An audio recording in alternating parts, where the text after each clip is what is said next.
Hi everyone, welcome to the August online chapter meeting of the Building Designers Association of Australia. We're flying through the year now. My name is Jennifer Binns and I'm a building designer in Tasmania, and Sarah Jane is back with us today managing the Zoom technology. Post us a comment in the chat box and let us know where you're logging in from, and thank you for joining us. We've got two great speakers joining us today, Gilbert Sayegh of Perfect Square Design and Talina Edwards, owner of Talina Edwards Architecture Elemental Design. Before we get started, I'll run through some info for the upcoming conference. And we have lots of events coming up in August. So rather than run through them all now, Sarah Jane is going to post links in the chat box. So have a look and sign up for any that you're interested in. Some of these August events are online and some of them are face-to-face. So the biggest event coming up is the Rebuilt Environment, a national festival of design with a program centred around the 2022 BDAA conference and the 2022 BDAA National Design Awards. This year, the conference has evolved into a festival on a grand scale with both classic and innovative features, all in one single admission ticket. I'll give you a quick rundown of the schedule. So Thursday night, there's a trade show at Big Plans in North Melbourne. Friday and Saturday are the official conference days.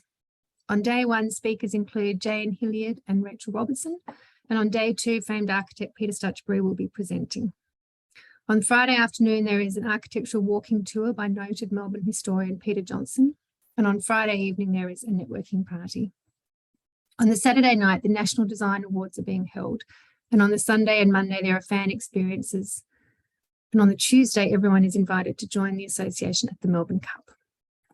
So BDAA is still offering a super early bird price of $595, and Sarah Jane will post a link in the chat box now.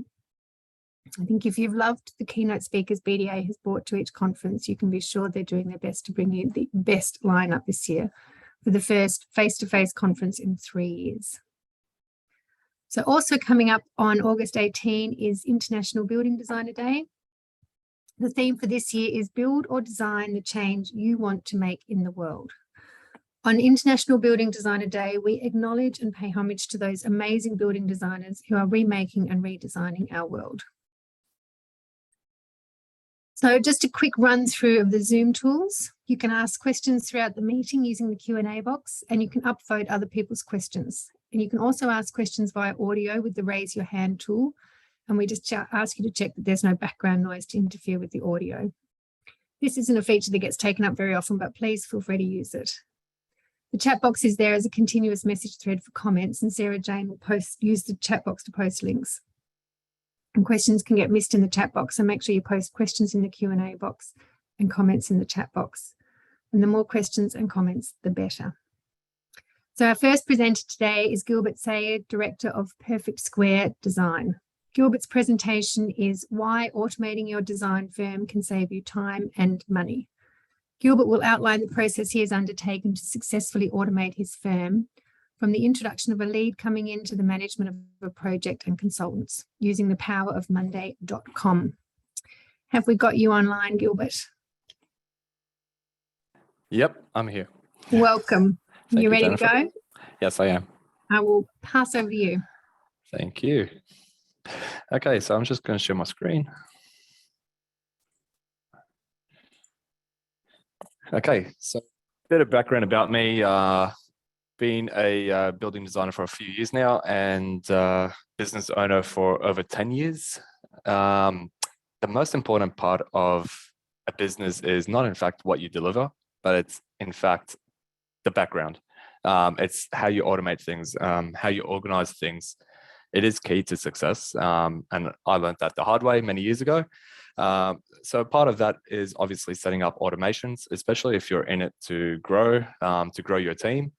The larger your team becomes, the more complex it is. And if you've got automations and bots in the background doing things, then that cuts out a lot of time. So just to put things in perspective, I've got a team of 6 and I don't have an admin staff because we don't need one. And as we grow, we mold and we change the way that we do things. So today, what I'm going to talk about is selecting the right platform. There are a lot of platforms out there. Selecting the right accounting software. Most people are using Xero or MYOB. These are the top two ones, but there are many others out there, including some free ones.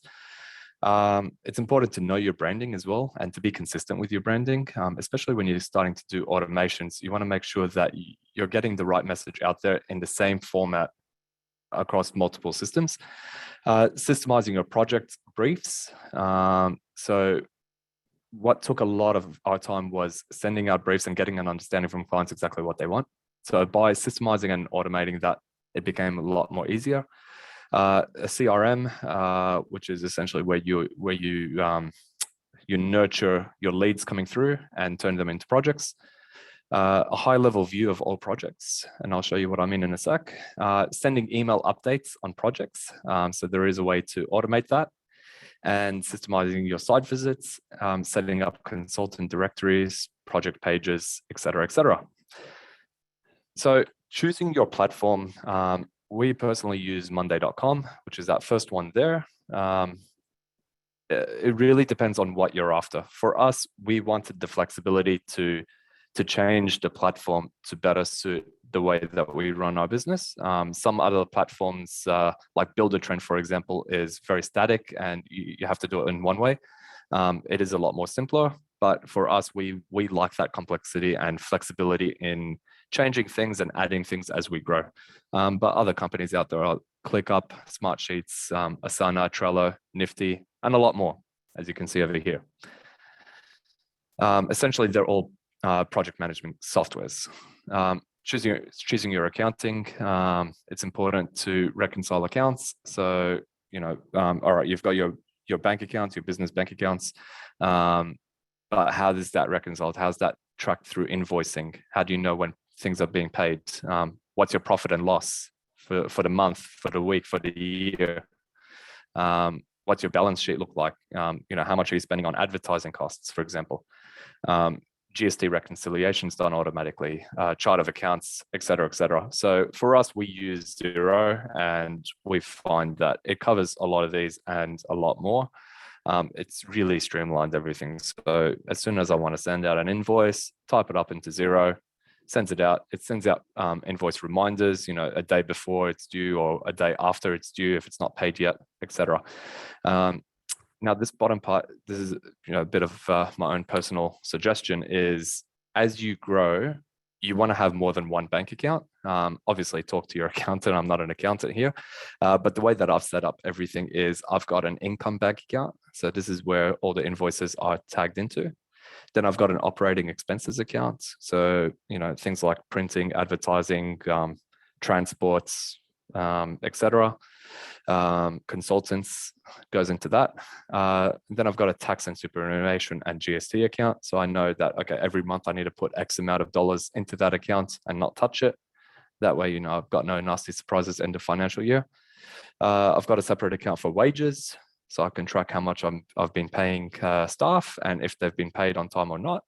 And lastly, a profit account, which is a bit of a war chest as well. So, end of every month, as I delegate money into the other three accounts, if there's anything left over, I chuck it into the profit account and don't touch it. So I leave that for a rainy day or a war chest if, for example, I want to, buy a new 3D laser to do our site measurements, for example, would come out of that.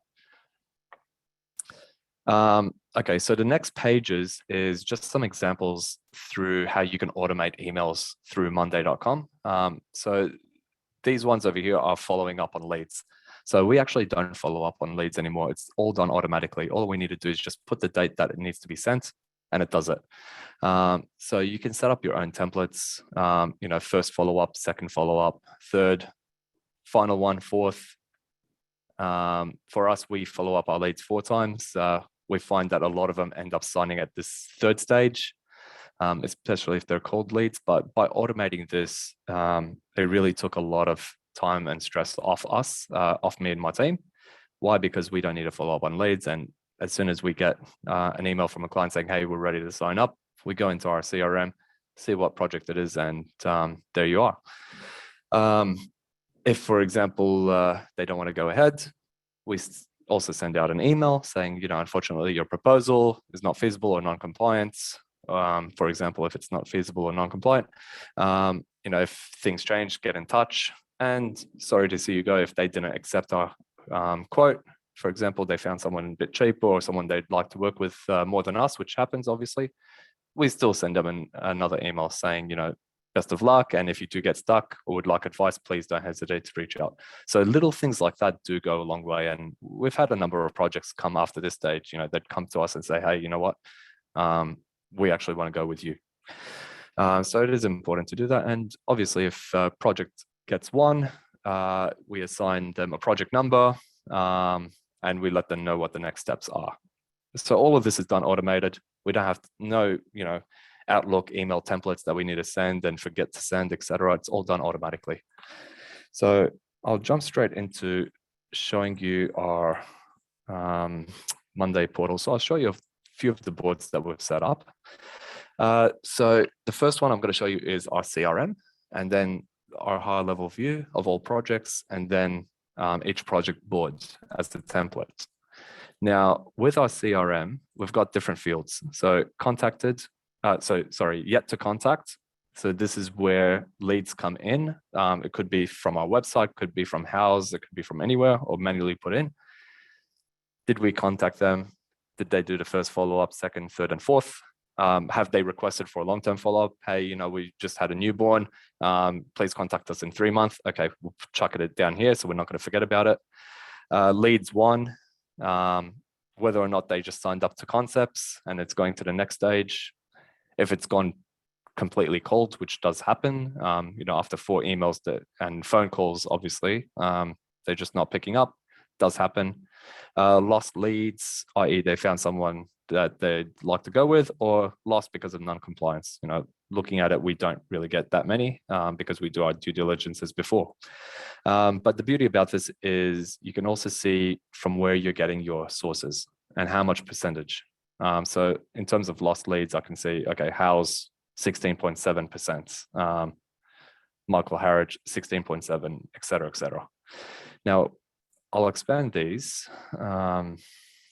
So essentially, this is what we've got. So we've got the item, i.e. client's name or whatever it is, date of the lead, status, source, action dates, action status, what it is, the value, summary, any customer attachments, project name, file name, contacts, et cetera, et cetera, et cetera. So there is a lot of things to input, but this can all be streamlined with your website. So with my website, for example, when it pops up here, pops up as a lead, date of lead is done, action to be allocated to someone of the team, and then we go in and fill the rest. Summary gets put in automatically as well. When we send out agreements as well, we've also automated that. So we put in all of our details, click generate, gives us a draft, review it, and then send it across. Okay. So what I might do is I might do a dummy client, for example. So let's call him John. Okay. So source, let's just call it Google.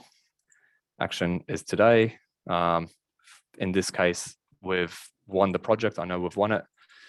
Let's just call it, I don't know, what's everyone charging? 100,000? $1 million. Okay, let's call it $1 million. Done. Summary of brief. It's going to be a very, very expensive house. Luxury home. Okay. Contact phone number. I'll just put my number in.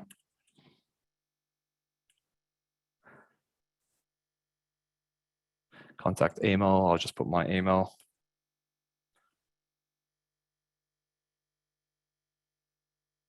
Project address. I don't know. Let's call it Manly.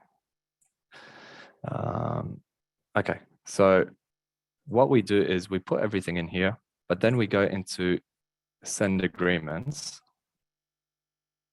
and we fill in all the information over here. So let's just call him, full name is John Smith. Okay, he doesn't have a company, so I'm going to leave it out. Is there a second contact? It could be Jane Smith, his wife. Project description. So whatever I'm filling out here is actually going to go into our agreement. So DA luxury, oops, home, the date of the agreements. Okay, so agreement number. So just put anything. Now, what I also need to do is over here, put in some sub items, and these are what I'm including in my agreement. So in this case, it's going to be DA architectural plans.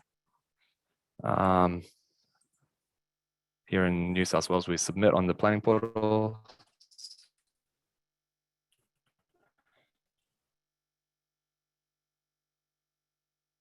New South Wales planning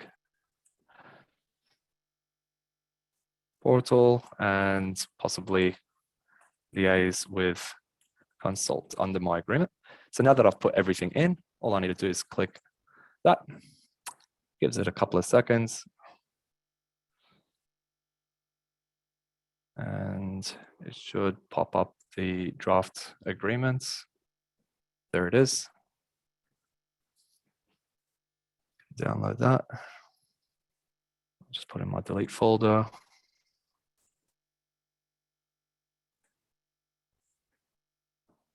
There we have it. Okay, so the template's already set up, bit about us, bit about my team. And over here, you can see that things have been put in automatically.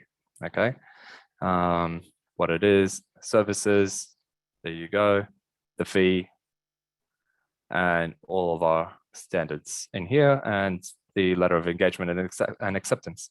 So everything's been pre-populated. Obviously, some projects are different. They may request different things. They may want to purchase out the copyright, for example. So I'd take this clause off. Maybe clauses in here that I need to remove. That's why I generate it in Word, so that we can do that, save it as a PDF and re-upload it. Okay, so when we re-upload, put it in here. Now, to send out the agreements, what we do is emails and activities, new email. And as you can see, I'm not going to my actual Outlook. I'm actually just doing everything from Monday. Okay, just crash for a second. All right, so emails and activities. Okay, so this is a trial feature, so this is actually something new. And just for our luck, it just crashed. Okay, I did test this before the meeting. But essentially, I've got the template in there. It's ready. I can do attachments. Everything's in there live. Let me try one more time. There we go. Okay, so you can just go to templates. Okay, it's crashing. It is a trial feature, but with Monday.com, they do update. So apologies, I can't show you that. So essentially, when a project is won, okay, we move this to the one. But before I do that, let's put in the file name. I'll just copy another one. Okay. Allocated drafting time. Okay, because for me, I like to track how long we're spending on drafting. Let's just call it 100 hours. All right. It's DA plans and 1. Okay, so what that does in the background is it just gave me a notification that we've got a new project.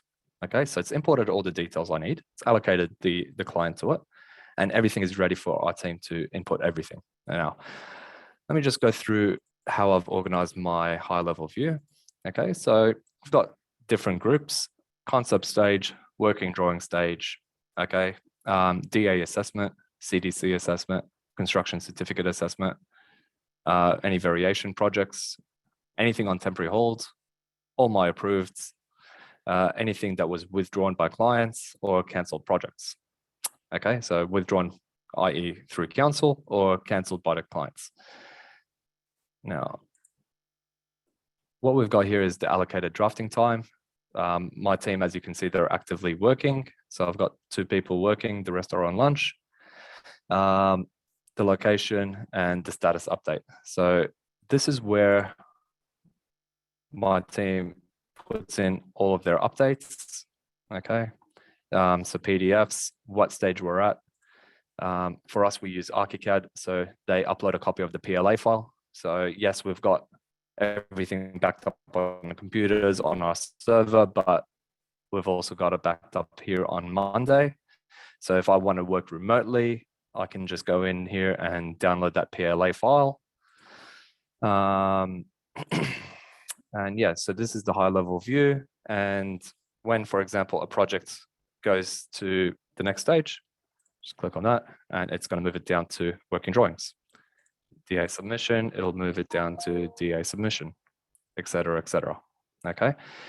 So what we also do in our firm is every week on a Friday, we send out weekly emails to our customers just to let them know where their project's at. So this is essentially a mirror of the last page that I showed you. So over here, you can see this one. Okay, so we can put in the second contact, which should automatically come in up here if there was from the agreement. What we do is put in the weekly updates. Nothing yet. For example, okay, it could be anything, and click me. All right, and this has been sent this week. So right now it's put in the date and the time that the email was sent, and I can see that in my email or in the client's email. But essentially what it's sending out is your weekly project update for project number, dear client name, this is your weekly automatic update for your project at address. The update status is as follows, nothing yet. We will aim to update you every Friday, blah, blah, blah, blah. Obviously in the email, it does look a lot more cleaner. So that's what it looks like there. Okay, so it's coming from our company, etc. And obviously we can track all the emails that are going through, okay? And any PLAs. So this is also linked back to the other view. All right, so you can see over here, any weekly emails, responses from council, everything gets uploaded here. Now, the beauty about this setup as well is, yes, it creates an item on our high level view so we can keep track of how many projects we have at concepts, for example, 20, how many we have working drawing stage, 10, who we can allocate it to, but it also creates a project board, okay? And the project board is based on this template. So this template is a bit of my inputs and a bit of, there is a document on the BDAA website talking about minimum drawing requirements. So I've put that in as well and sort of molded it to what I'd like to expect. But looking at it is client welcome over here. I've created a couple of Loom videos because the beauty about this is I can share this with the clients. Okay, so I can invite a client in. So let's say Michael, okay, BXD projects, I can invite him, he'll get a notification and he can actually log in and track where he's at. So over here, just navigating, downloading, updates, communication. Project information generally gets put in automatically from the CRM. Client details, so everyone in the team can see it clearly. Scope of works, feasibility documents, okay. Any alerts, for example, it's a flood zone or a bushfire zone, we can put that here. That way it's nice and clear, no one's going to forget, because as you know, life cycle of a project could be, you know, several months, and you know, forgetting that there is an item of heritage on a lot does happen, but having it there where everyone can see it, the team can see it, the consultants can see it, if I invite them, the clients can see it. It's there in your face essentially. Site visits as well, we've actually got a checklist that our team goes out on site and they pre-do the checklist, which is also another board over here, and that gets pre-populated over here. General planning controls, just so everyone can keep an eye on it, because yeah, at concept stage, things do get skewed and sometimes you may forget about, I don't know, your front setback. Concept stage, I've got minimum drawing requirements in here of what to give at both stages. Have the concepts been accepted by the clients? Yes, here's the proof, because in our agreement, the way that we do things is once the client accepts the concepts, If they want to do variations, we charge on variations.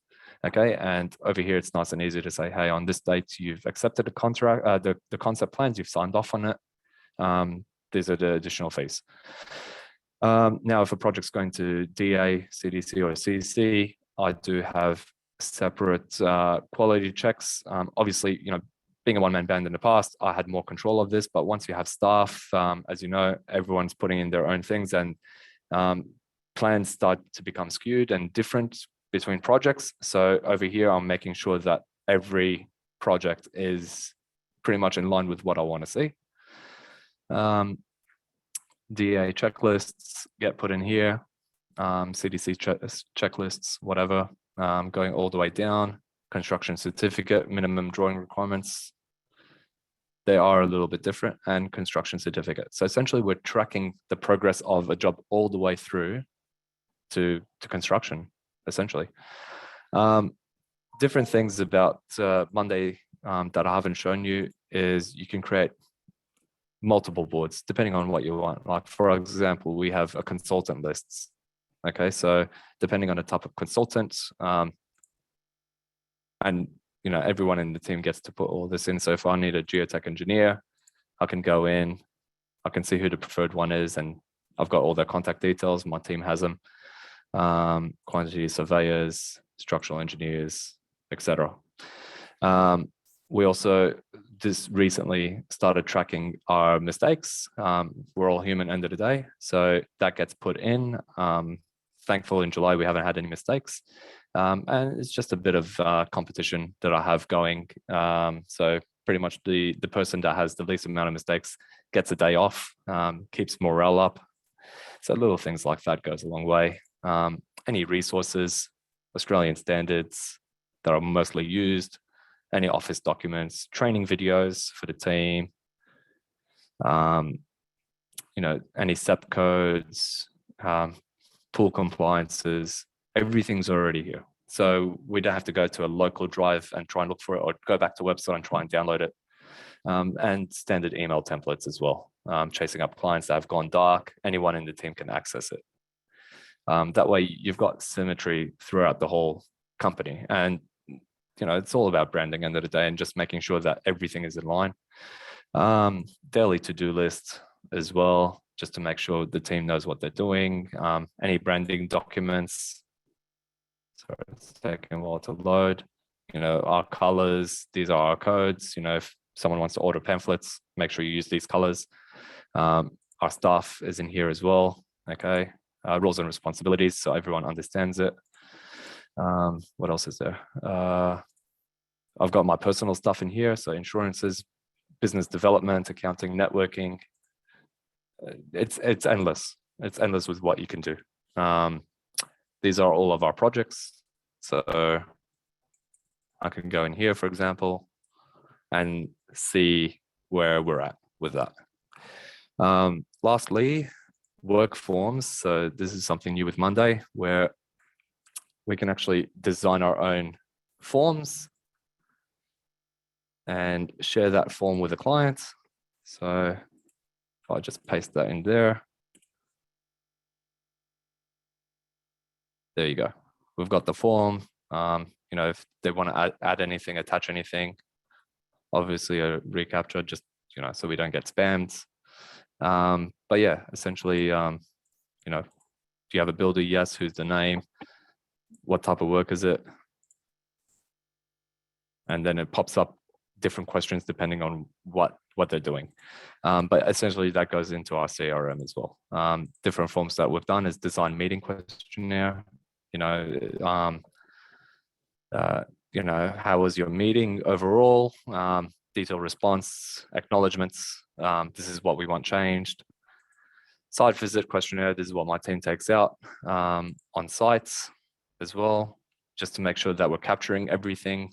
Because if I go out myself, I know what I want, but having other people of your team going out, you want to make sure that they capture all the detail. So, things like site slope, you may forget it. Things like, I don't know, dimensioning every room, or building external checklist, things like that, just to make sure that we've captured wall thicknesses. Okay, have we done this? Yes. No, why? Okay, there may be a wall that they couldn't get access to.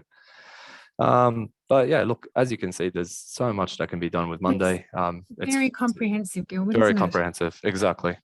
And yeah, that's pretty much everything I wanted to show. But yeah, look, if anyone had any questions, Yeah, there are feel some free. questions. Yes. Yeah. Do you want me to just go through a couple of the comments and questions that have come through? Yeah, sure. Sure. Keith has just made a comment about ClickUp, which he has used and says it's also great and it's one of the cheapest. I think that's more a comment than a question. Andrew has asked, how much are you spending on Monday and on other business apps and services? With Monday, it depends on how many staff you have. But from memory, we're paying about $1,500 a year for Monday. Okay. Yeah. Xero is about $50 a month. And Jade has asked, how much time do you spend to update Monday every day? To update Monday, obviously depends how we grow. There is a bit of back end to it, but I don't look at it that way. I look at it in terms of how much time I'm saving. So my team is actively working on it. Things are automated. They put the timers in. I can track everything like that. It's honestly the amount of time we're saving. That's the benefit of it. And, even, randomly getting a phone call from a client, hey, where are we at? I can go straight into it. I may not know the project itself, but I can go straight into it rather than hanging up, trying to find the file on the local drive and then call them back. So that alone is saving a lot of time. Is that a timer? So if somebody's working on a project, they'll hit go on a timer for that project and then just hit stop when they're moving to a different project. Pretty much. Okay. Yeah. Bit of internal auditing. Yes. There's another comment there saying, are you using this as your dashboard almost every day, or are you just popping in for an hour a day? No, literally every day. It's always open in front of me. All day, every day. Sorry. All day, every day. All day, every day. Yeah. So if anyone tags me in anything that I need to check on, I get notified. Okay. For checking. There we go.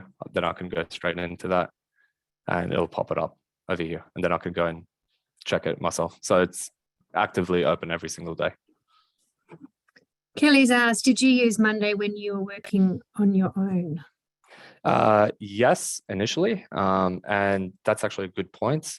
When I first started, obviously I was on my own and I hired the services of a business coach and he highlighted the importance of having it. And at the time I'm like, well, I'm just on my own. I don't need it. He goes, yeah, but you want to scale. So you want to do things properly from now because when you grow and you start scaling, it's going to be a lot harder. So really the time to get started on this is when you're a one-man show and it's not going to cost you $1,500. Obviously I've got 6 staff. So it's a lot more of a smaller responsibility really and commitment. David's asked whether staff time can be saved as a weekly timesheet for their employment file. Yep, it definitely can. So going back to higher level over here, all I need to do, for example, Reedy Creek 33 hours, click on that, export to Excel. So what that does is opens it up. There you go. You can see who's worked on it, what dates and times. There's another few comments in the chat box, which I was also curious about just in terms of the time that it's taken to get all of this information set up and whether you had helped to do that. I'm just going back. So this is obviously something that you've just been working on over time. That's right. To get it with this level of comprehension. Yep. It's, to be honest, it's taken me about 1.5 years of spending time learning the systems and what can be and can't be done on this system to get it to where it is at the moment. When I first started, it was really just basic and there was very little automations. But as time went by, I started updating it every month. I'd allocate myself a couple of hours and learn, okay, what can I update? How can we better streamline the whole process? Now that, okay, this last month we had an influx of projects and the team was stressed. Okay, what can I do to make their lives easier? So it's just, it's like any app, there's always updates to apps. So generally I spend about 2 hours a month just on updates and performance. So I think we're going to run out of time and there's more comments in the chat box, but there's lots of support for the software and the value of it. Yeah. Look, if there's anyone that wants to trial out Monday, let me know. Maybe you can share my email and phone number.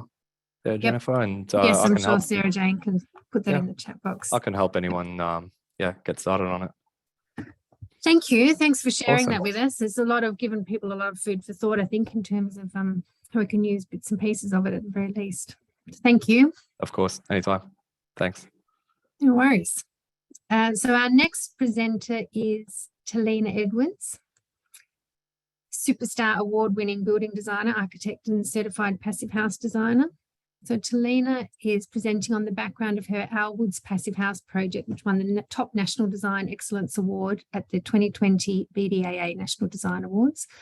And she will also present details about some of her other recent projects. So have we got you online, Talina? Hello. Hello. Hi. Thanks for having me. Welcome. Are you ready to go? I am. I'll make my screen share. Moment of truth. Is it working? It's working. Excellent. Well, yeah, thank you. Over to you. I was asked to speak today about the Our Woods Passive House that did win a couple of awards a couple of years ago now in the midst of COVID. So we're still riding the wave of the fun that came with that. And so a few years later, the garden has grown, but I'm just going to talk a little bit about why it got the recognition it did. And I'm sure by now most people have heard about what a certified passive house is and why it's great. So, there we go. So the design on this one commenced back in 2016. So it's a few years ago now. It was completed in 2019 and was one of the first few passive house projects in Australia. There's more and more happening all the time. It has been exponential growth. But because it was one of the first, we did get a lot of recognition, which was great because it meant that we could help inspire others to do it too, because it is a learning curve, but if we can do it, everyone can. And there's a lot of benefits why. So the location for this one was in regional Victoria. My practice is based in Ballarat in Wadawurrung country. And this was over here in Trentham, which is about an hour or so from Melbourne. And it's quite a cold climate. It does often snow there in winter. It's 700 metres above sea level. So it's a perfect climate to make sure that you've got a comfortable and healthy home. In summer, it still can get over 40 degrees. But look, a certified passive house does really work in most climates in the world because it's giving you that guaranteed comfort.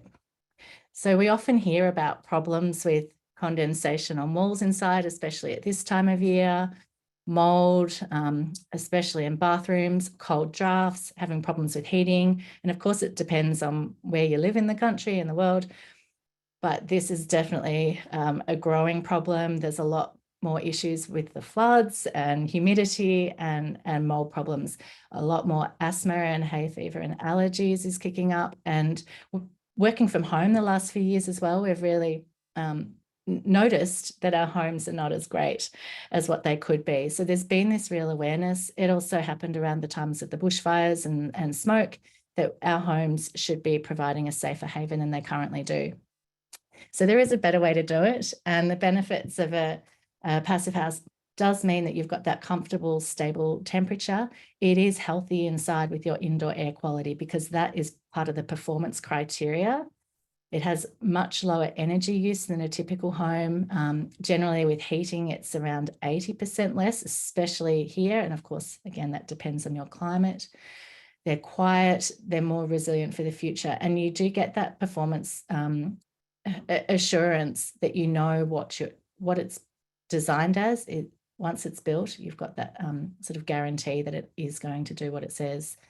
And it's for all building types, all climates. There's been over 80,000 projects across the world, and in other parts of the world, it's just part of their building code now, so they don't even bother for all the certification. So in terms of how does that compare to the, a NatHERS rating, most of them as built range between 7.5 to 9.5 stars. And as I mentioned, you do know how much heating and cooling is actually required. And usually it's very, very little. And compared to, the 6-star or 7-star energy rating, it is taking into account air tightness, thermal bridging. The windows also have to have a good amount of air tightness. And also we include the ventilation and heat recovery to ensure that we've got that constant stream of fresh air and knowing that you're going to get that fresh air inside, because a typical house, you're meant to be opening your windows. And obviously when the climate's not right, too hot or too cold or too noisy outside, too smoky, whatever it is, windows just don't get opened. And all the feedback we get from everyone who's living in these homes is just that it's perfect. We haven't had any complaints. So how do we get to these benefits? Well, it's the really good insulation, well above building code, is certainly in our climate. The mechanical ventilation, which is a very simple system with a fan. It uses very little power, but it's giving you that fresh air 24/7. It's great for sleeping because it keeps on top of the CO2 levels. We make sure that the building envelope is airtight, because that's how we control keeping that indoor air environment how we want it. It's that separation from the outside. Thermal bridges is a huge one that's not normally considered. So we don't want any steel beams or columns or anything protruding from inside to outside, because, or a brick chimney, for example, because we know that that's transferring the temperature from outside inside. We're often using triple glazing, but many passive house projects are okay with double glazing. And the important thing is around modeling this in the PHPP software, so that we know that it's actually going to work. And I'm sure people have seen this image before about the heat loss, and many buildings just aren't insulated well enough and are losing all of their heat straight out through the fabric. So you can tell that down the bottom here, the insulated house is the blue one, where none of that heat is escaping to the outside, because that gets expensive, especially with people heating their homes with gas, when we're all trying to get off gas at the moment. So here's a quick graph from the Alwoods passive house that my lovely clients built, where the temperatures in winter got down to -2, in summer up to 40. So that the sort of the black is the temperature range throughout the year. And the middle there, from the 18 across to the 21, that's the 4 sensors they had inside their house that showed how comfortable it stayed all year round with very little heating and cooling. And as I mentioned, it does snow occasionally in that climate. So on the day that this graph was taken in the photo, it was down to -2. I think, oh, that one says just 0. Sorry, 0 degrees, but it can be colder there. But those lovely coloured lines at the top there, we're keeping a beautiful temperature inside, which is often not the case. And with this particular house, we did have a slightly challenging side. I mean, it was plenty big enough, so we can't complain about that, but it was sloped off to the west there, and north was not quite up the page, and they wanted these outdoor rooms. It was also a bushfire prone area. So it's in a regional location as part of a subdivision. So you can see the site had a few tricky aspects to it. And then we did break it into this pavilion home, where the middle was really the living areas. The main wing for this couple was over on this side. And then when their adult children came back to stay, they could sleep over here, as well as having sort of a home office study. So it's not a big house. The treated floor area in passive house terminology is 170 square meters, but the sort of total floor area of this was 200. And most of our projects don't get much bigger than that, because we are trying to build less but build better, focus on quality over quantity. So these are a couple of quick photos from just after it was finished. Clearly no garden growing there just yet. This is all the north facing aspect, and these little wings on the side of the roof there were designed purely for shading. I mean, they became part of the aesthetic expression too, but that was about protecting from that west afternoon sun, which is work to treat. The blinds, though, have been an added bonus, because we know with solar passive design, midday on winter, we can design our fixed eaves, work perfectly, let the sun in.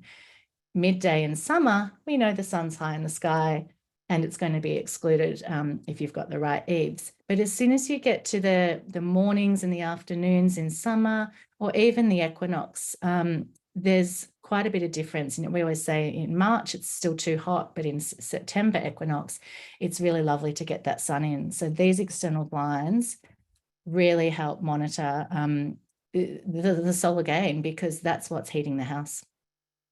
So now the garden's grown and it's looking very lovely. just more of those blinds, and that's the main living area at the front there. Just a few more of the photos of interior. That looks like the same picture twice, but there's a bathroom.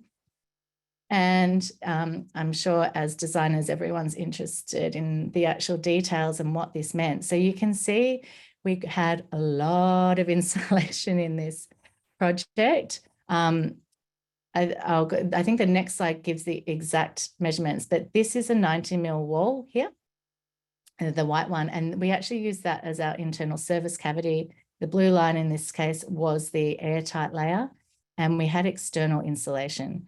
And so this was one of our first certified passive house projects. We've done a bunch since then, but this was the way we thought we'd try and build it for this one. We had it all timber framed. Due to the sloping site, we did not want slab on ground, and we were trying to reduce embodied carbon in the project anyway. So this has been presented overseas in the past. So we also have the imperial measurements, but the roof had R8, and in our region here, it's normally R4. So we had double.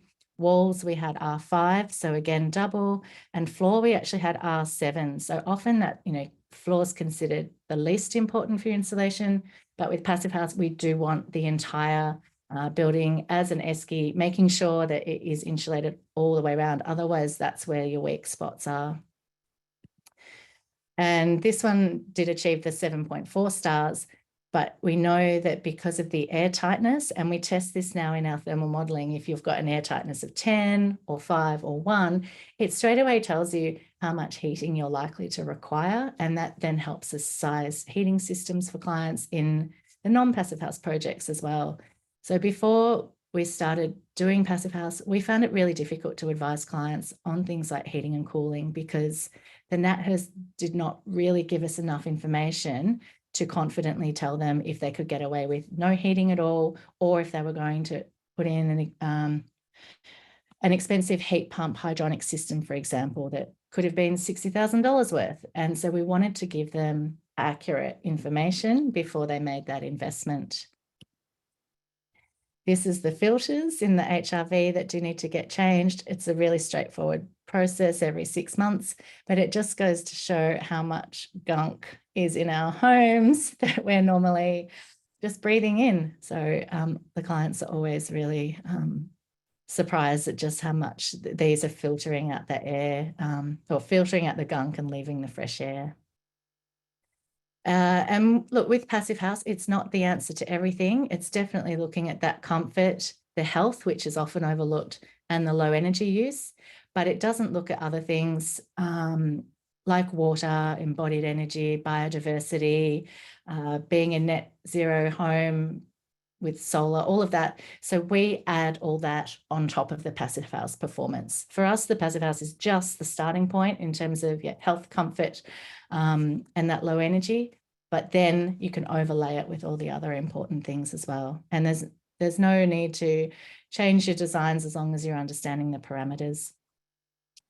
As I mentioned, typologies of passive house are all over the world.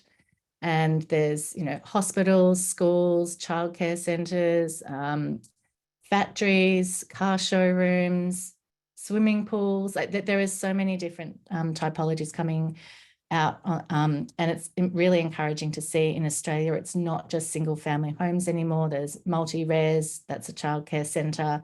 There's schools under construction, that's a university. What did I say? A hospital. There's a lot of different typologies happening. And these were some of the other passive house projects that I put into this presentation a little while ago that are now, this one's not under construction, but all the others are currently under construction.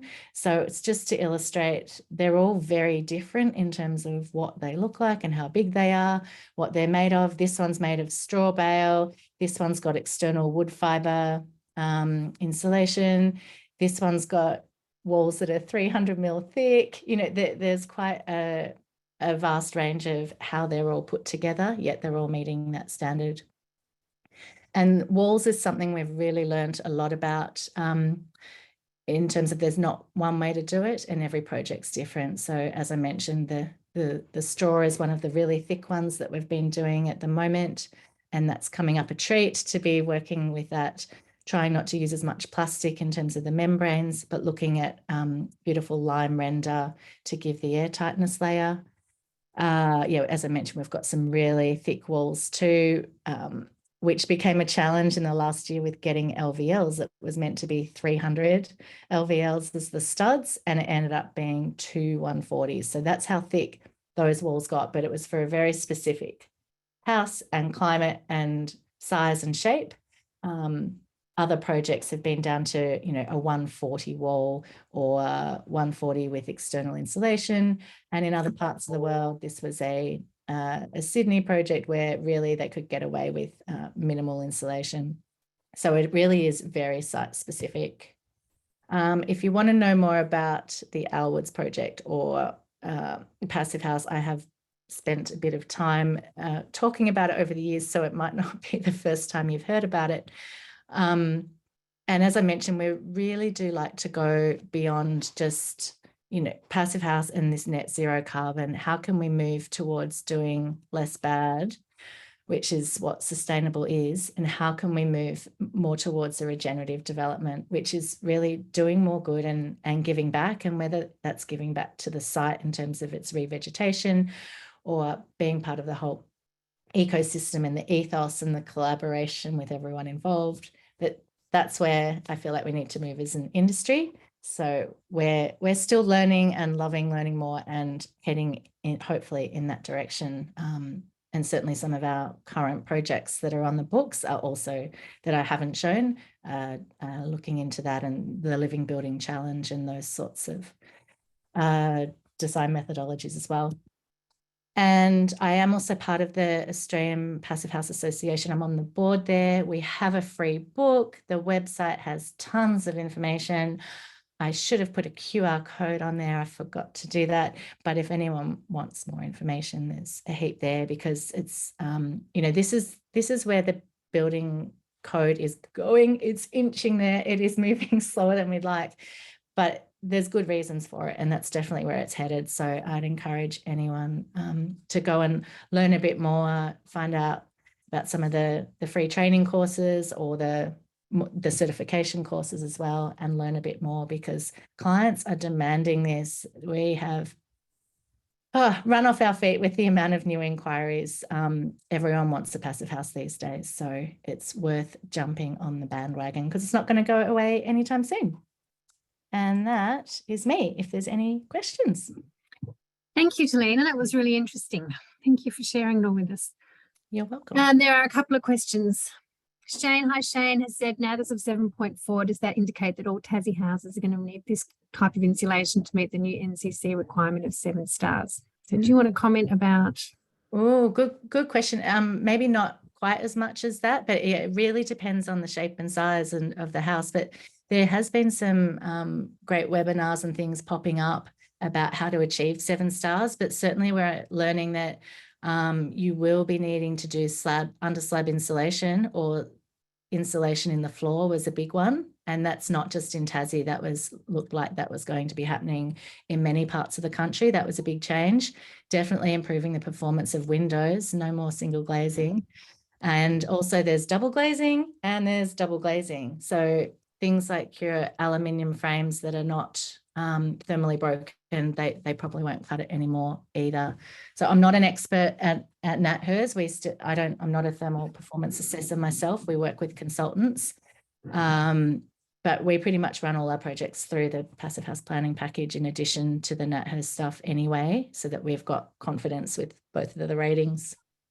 I hope that helps answer it. But yes, you will need to up spec. 90mm walls probably not going to cut it. There's a comment here. Firstly, thank you for amazing and informative presentation. I've got a small doubt regarding air tightness, and especially how these systems are checked while under the construction stage. Yeah, that's a good point. Look, what we're finding is any builder who comes on board with this really wants to be involved. They get so excited. We've just decided at AFA, we're going to create a bit of a leaderboard or a scoreboard, because all the builders want to get the lowest. It's become really competitive, like who can get the most airtight buildings. So we want to work with that competitiveness, because once they get on board, they don't want this to fail. They don't want their team to fail. They have that pride in what they're doing. And if you don't hit that, that blower door test, I mean, you're not going to fail. It's still going to be a really amazing house, but you can't get that certification. So it's been really amazing to work with these builders who want to do this as much as the clients want it. Yes, it's interesting, and it'll be interesting to see, like you say, how the building code inches its way closer to passive house. Thank you very much, Talina. I think that's all the questions that we've had. There's lots of comments coming in. Corey said, have you ever had an owner build or achieve a certified passive house? Not yet. I know that there are some that are doing that, but at the moment we've always been working with builders. But there's plenty of information out there. The thing with the passive house community, everyone wants to share and be generous with their knowledge and share the mistakes of what they've done and what worked and what didn't. So there's a lot of online forums and, you know, internationally, the Passive House Accelerator does a lot of that as well. So it's really helpful. There's a lot of help out there if someone did want to do it as an owner builder. Mark has made a comment, still need independent compliance for the building as well as energy rules. So I'm not sure exactly what that's a question about. Does he mean in terms of checking it on site? So I'm wondering whether that's a response to the previous question about checking. Okay, so that's the point with NatHERS at the moment, right? Nobody checks what has happened with the installation or if anything's been installed the way it said. So that is one problem where something it might say 7 stars on paper, but it might be built to 5-star standard, or it could be built to 9-star standard if it's more airtight. So with the passive house, we do have the passive house certifier who reviews all the documentation, looks at all the photos. They often don't go to site, not the certifier, but the designer or the certified passive house designer is often checking in, but they don't have to if the builder's also on board.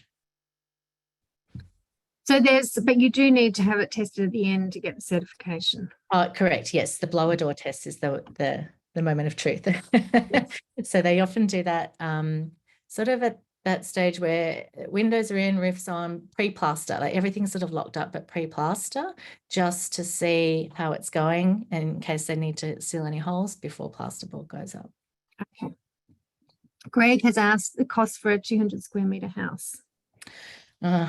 How long is a piece of string? We've had passive house projects range from 3,000 a square metre to 7,000 a square metre, but there's been other things like, you know, bushfire prone area, remote location, a builder who's really experienced, a builder who's really inexperienced, you know, better quality cladding. Like there's just so much complexity involved in any custom home, as everyone would realize that basically you can get it for the same price as another custom home, but it might be, are you trading off if you're spending a bit more on windows? Are you spending a little bit less on your tiles? Or, you know, it's weighing up your priorities. Craig's also asked, so yeah, that's a question as well, Craig, about the building costs. Greg has asked, see you use a lot of timber. Do you use steel frames in passive houses? We try to avoid steel because of the thermal bridging problems.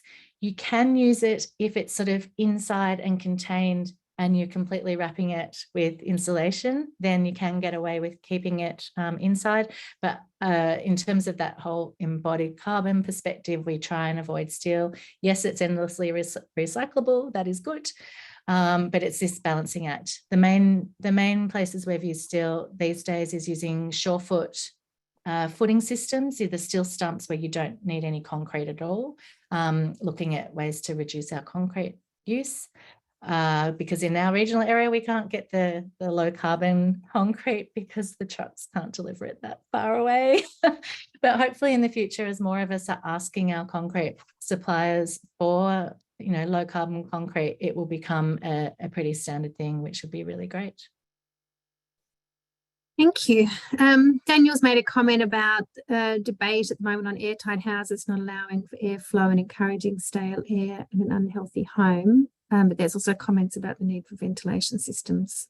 So the ventilation system is the key to making this work. And so it is a mechanical component, which initially when everyone comes to passive house, it's like, oh, hang on, it's a piece of technology. It's something that could break down. They rarely do. It's only a fan. It's very easy to tell when they break down. It's rare. They can be fixed easily. But the real key is that is what is constantly giving you that fresh air. And people think they open their windows. Studies were done in California in beautiful climates. And the reality is we don't open them anywhere near enough. So we haven't got that controlled ventilation. If you want to open a window every hour and flush out your house, fine. But it makes me think, and I've heard people describe it, it's like going back, do you use a washing machine to wash your clothes? That's, mechanical, automated, does it for you? Or do you want to spend half of your life hand washing all of your clothes? It's a little bit like that. It's possible to open your windows, but you do have to do it regularly enough to get your adequate ventilation. And when it's cold outside or hot outside, people just won't. And that's when you get your problems with the stale air. Yeah. Andrew has asked, with air tightness, how is it standing up over time? And are these staying intact over time? Or are fabrics getting disturbed during routine maintenance? Yeah, so good question. When this was first started back in Germany 25 years ago, they are regularly testing houses and nothing has failed yet. They're still keeping the same. They haven't got, I don't believe, projects from older than that, but because they're built to this quality, there hasn't been any problems. If there's things like, installing plumbing, lighting or something later on, you're trying to assume or plan for that to happen, but obviously the owners will know about that, and you just make sure the gaps are sealed up. But yeah, it hasn't been a problem as yet. There's a question here, is it easy to retrofit an existing house to become a passive house, or is it better to start from scratch? Good question. It is easier for a new house, but we have got some retrofit projects on. It's called Enefit, where the criteria is a little bit more relaxed just because of the difficulty of sealing up and completely wrapping an existing house. But it is possible, and it really does need to happen to improve the quality of our existing housing stock. And they're the sort of projects that may not get certified, but we're still going through the process of the thermal modelling just to make sure we're getting it right. Michael's asked, have there been any studies based on Australians and how we operate, not Americans or Europeans? And have the studies been done in other climates apart from the southern states? Good question in terms of opening doors and things like that, if that's what you're referring to. And I'm not sure. I know that there are new studies currently happening around our indoor air quality, which directly relates to that. So checking in on particulate matter, CO2, temperature and humidity. So there's a lot of studies being done around that, and in both passive houses and non-passive houses, just to really get that data, because you're right, in the past there hasn't been a lot of that, but there's a lot of studies currently happening. Yeah. Andrew's just made a comment in relation to retrofit projects. There was a good one in Canberra, which was a massive undertaking. So I don't know whether is that project. I don't know if that's the Balgala passive house. Is that the same one? Maybe Andrew can post some more information. Have a look at if you can look at the Passive House in Australia book. I can send the link through to Sarah Jane to send out, but it might be one there. But there are some great retrofit projects happening, and there was one in Melbourne as well. Andrew's just posted and said that one was in Canberra. Okay. I'm not sure about that one. Might not have said that. Yeah. Michael's also asked, on a 40-degree day, does the ventilation system push in 40-degree air? No, so it's a heat recovery in winter and then a cool recovery in summer. So it does the opposite. And look, we are always putting in a small reverse cycle split system. You don't have to in many projects. We do. It's really about that future proofing. If you get 40-degree days for a heat wave for a week, no one's even if the house is only at 25, it can get a bit much for any of us, especially if you've got elderly or babies in the house. So, and even with ceiling fans. So we're sort of doing that as a future proofing, just because comfort is a real individual thing, and we can't assume one size fits all. So that can just kick in for often half an hour or an hour on a really hot day, and that's it. It's not blaring 24/7, and it's not all escaping out through your building fabric. Craig has asked if condensation is an issue with so much insulation in the wall and the roof spaces. No, detail for.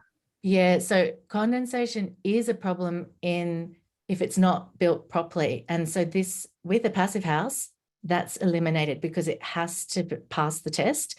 So we have to make sure it's got breathable membranes. They have to be vapor permeable. And I, see projects all the time that are still using plastic and foil, and it's just such a problem. There is going to be condensation buildup in all of these homes out there. And, by the time the evidence is there in 10 or 20 years, the builders have long gone and warranty insurance is long gone. It's a real problem. So you need to make sure the wall can breathe and that you can get that vapor has to be able to get out. So we're keeping the air in, but we're letting the vapor escape. And that's what it's all building science. So, yeah. I think Andrew might want to ask a question.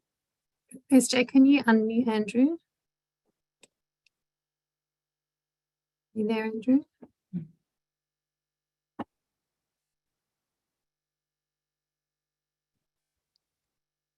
Waiting for Andrew to be unmuted. Got his hand up. He has got questions. Tommy, is that?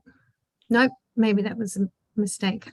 Tommy's asked, what insulation did you use to achieve the R7 insulation? I think that was just 2 layers of R3.5 bats, earth wool bats, something like that from memory. Sorry, it's going back a few years. But yeah, it was nothing fancy. And it was certainly not a rigid foam there because we wanted to make sure that we had that vapor permeability. But the HRV also helps with all of that, that moisture in the house. So that's what's helping prevent all the condensation and mold, and making sure that the surface temperatures, that's also, it's called the hygiene criteria. So it's making sure the internal surface temperatures can't get to that dew point inside. It's measured so that that always has to happen outside the building. Gavin's asked, is the very large window behind you triple glazed as it has no internal window furnishings? How does this keep heat within the room during winter nights? It's not my house, one of my clients' houses. It is triple glazed. I don't know if they've got blinds. It's not a certified passive house, but it is in a really cold climate and it's kept really wonderful. Even though triple glazing is equivalent of about R1, they're measured in U values, which is the inverse.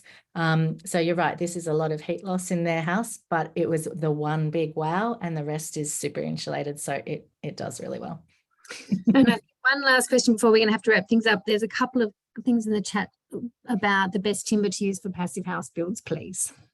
Any timber can be used in terms of meeting certified passive house. It's more if you want to look beyond that to sourcing responsibly like you would with any project, and looking at embodied carbon or avoiding rainforest timber or timber traveling too many miles, all of that. So yeah, not necessarily a passive house question, but a good one in terms of overall sustainability. Thank you, Talina. There's a lot of interest and lots of questions. Thank you very much for sharing. You're welcome. Thanks everyone for tuning in. Thank you. I'm going to wrap things up now because we're over 2 o'clock. So the next meeting will be held at 1 o'clock on Tuesday, the 6th of September. So we'll look forward to seeing you all then. Thank you very much to our presenters today. That was 2 great presentations. Thank you for all of those who contributed questions, and thank you to everyone for joining us. It's been great to have you with us, and we'll see you next month. Okay, bye for now.